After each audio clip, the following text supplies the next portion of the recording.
Hi, this is Paul Tonko reporting to you from the Rayburn office building here in Washington. Well, it's been a hectic week. I chaired a press conference this week concerning NAFTA. With a 20-year history behind us now, I thought it appropriate to review just what the NAFTA impact has been on American jobs. I met recently with the ambassador of the United States Trade Representative Office, and he had indicated to myself and a number of colleagues that there is a trade surplus. I asked for quantification of that number because I know that workers in our region that I represent do not have that same assessment.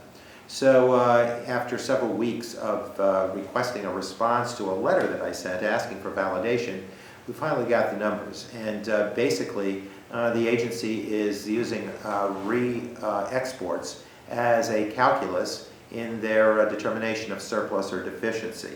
Re-exports are basically this. You can make an item in China, for instance, ship it to California, to the port, transport that item to Mexico, and that's a re-export. That has not been a good measurement because it doesn't reflect value added of producing a good here in the United States. So we want a fair calculation of deficiency or surplus as it relates to trade.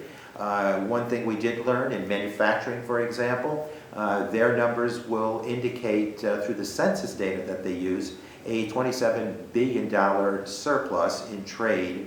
And when we use the United States International Trade Commission numbers, which break out the re-exports from the numbers, we come up with a $60 billion trade deficit. So if we're going to go forward and use NAFTA as a template, as we go forward with these free trade agreements, for instance with the Trans-Pacific Partnership, we need accuracy. We don't need fuzzy math, and I've implored the USTR to start using stronger numbers, fairer numbers that accurately reflect the situation.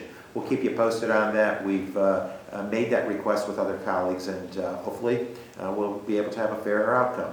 As it relates to another issue with transport of Bakken crude oil, continue to pursue the need for public safety here so that we we ban the 111s as a car appropriate to transport Bakken crude. We also have called for training, which has begun for emergency frontline workers and healthcare workers, and we've also asked for recategorizing, reclassifying the actual substance, the Bakken crude.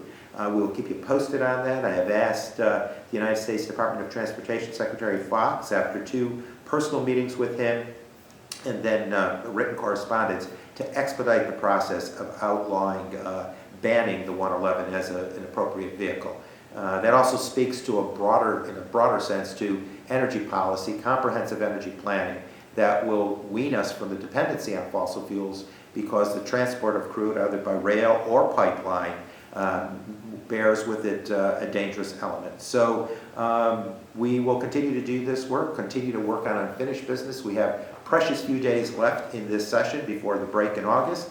We have unemployment compensation insurance extensions that need to be done, a trust fund for highway purposes, and the minimum wage, a number of things, immigration reform that need to be accomplished before we leave. We've encouraged the majority here to bring votes to the floor so that we can finish our unfinished agenda out there. So until next week, we'll keep you posted.